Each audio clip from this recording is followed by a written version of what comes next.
I think it's very high. In some ways, I haven't done like math on that lately. So for disclosure, and we've talked about this before, that we have material stake in Ether as well.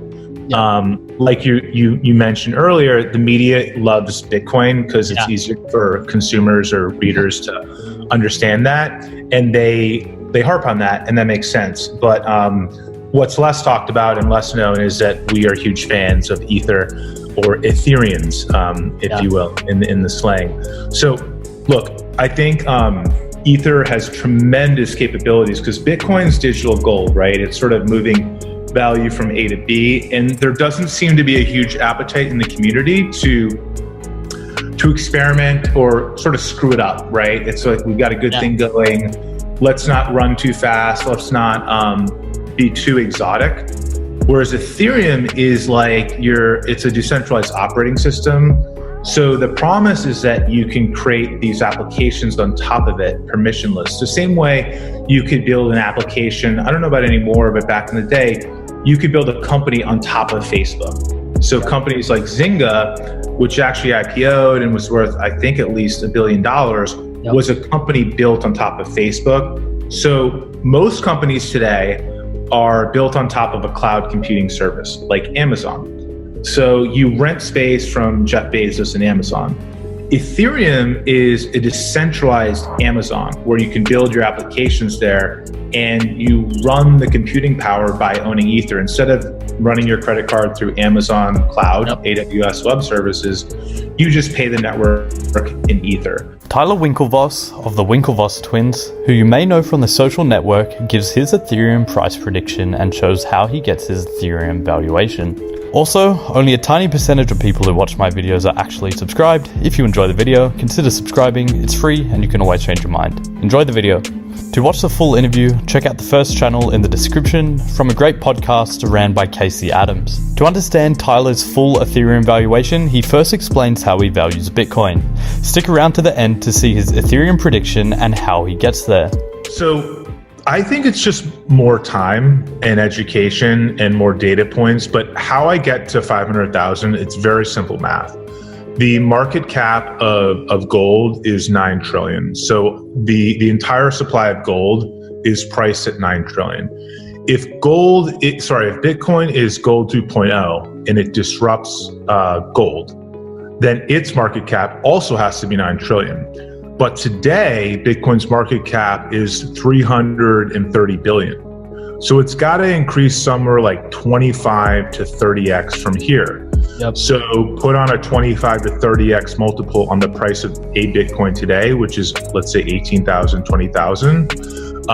That easily gets you to $500,000 of Bitcoin. So if we're right that Bitcoin is better than gold, and the way we get to that is we look at the characteristics of why people find gold valuable. It's scarce, it's portable, it's divisible. Bitcoin's better than scarce, it's fixed. You can send it like email. You can divide a Bitcoin into 100 million pieces. So across the board, all of the reasons why humanity has found gold valuable for the last multi-millennia, Bitcoin beats it. So it should be worth as much or more than gold. And for that to happen, a Bitcoin has to be worth $500,000 a Bitcoin. That's, I totally makes sense. When it does reach the point when it gets to $500,000 a coin, like what does it look like from the consumer behavior? Are people spending it? And how do you think it will be used when it gets to that point? So that is a great question. A lot of people wonder, do you have to buy things, spend Bitcoin? Does it have to be used as a currency for it to get there? My answer is no. Nobody buys coffee or goes to McDonald's and buys a Big Mac with gold. Gold is seen, store of value. Yeah, it's a store of value. You got it. But one day, a long time ago, before the invention of fiat currency, gold was brought to the market, and it was a commodity money, but we recognize it's a better store of value. So if Bitcoin just becomes a mature, better store of value, I think we see 500,000 a Bitcoin. If it's also used as a currency, there's efforts like the Lightning Network and other sidechain projects. If you can also use Bitcoin as a currency, the value actually goes up much higher. If it can be both a store of value and a way for a currency to work on the network. There are other instances too where Bitcoin itself, the network, could be like the substrate of other networks, and just the security of it, it would basically become like the digital global reserve currency of all crypto. Yep. Then it's even higher. So when I say $500,000 of Bitcoin, that's actually the conservative case. It could easily be a couple times more, or even order of magnitude more. And by the time it gets there, like, you're never selling your Bitcoin. If you need to like use fiat, or, I sort of say cash is trash, you'll just be able to borrow. And today you can borrow off your Bitcoin, get the cash, spend it without selling the Bitcoin. So I was listening to this podcast and they were joking about like this Bitcoin meme of the Matrix, and like, when Bitcoin gets to like 1 million, like, you won't have to sell it, kind of thing. Morpheus and Neo's like, what happens when it gets to 1 million? It's like, you won't have to sell it. So anyway, I think we've been hodlers, that's the term for holding, since 2012. And I was on CNBC Squawk yesterday morning, and the interviewer asked me, Seema Moody, she's like, what have you been doing to prepare, like, now that Bitcoin's at 18,000? I was like, I've just been hodling. Like, it's just being patient. And I'm going to hodl all the way to 500,000, and I'm going to still hodl, because if I need US dollar shitcoin, I can always find another way to find it. But like, Bitcoin it's like a multi-generational asset. We are at the dawn of something as significant as the internet itself. The problem with the internet is that you couldn't buy a piece of it. You could buy like a domain name, you could sort of squat, you could get like, I don't know, cool.com or podcast.com, even though podcasts weren't a thing back then, but if you knew that they were. Funny you say that. I was literally looking up podcast.com yesterday, and it was going for like $1 million. So funny you bring that up. Right. But that's like owning a piece of the internet, but it was kind of hard. You had to invest on the application layer, the companies on top of it. But wouldn't it have been nice to just buy a coin that represented the internet?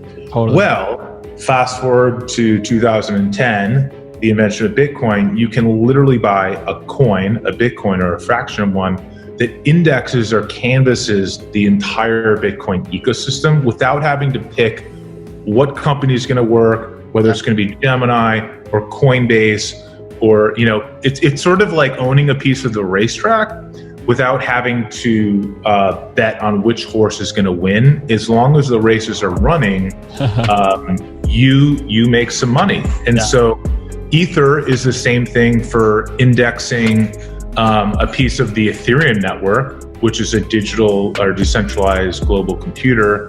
A lot of people equate Ether to digital oil. So if you want to get into the crypto game, my suggestion is own some Bitcoin, digital gold, and own some Ether, digital oil. And with those, you have most of your bases covered. It's not a company, it's a decentralized network. And you can, you could create decentralized Twitter on it. You could create decentralized Facebook, decentralized whatever. No one can stop it.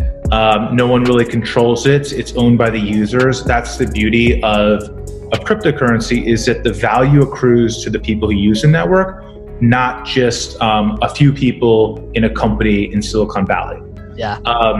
So, Ether's got to upgrade. It's moving to ETH2. There's some scalability things that it's got to work through. But like, I'm an optimist, and the smartest folks in the room are working on it. So if Ether is your global computer in the future, what's that worth? It's got to be a ton, and it's got to be worth as much as digital gold, I would think, maybe more.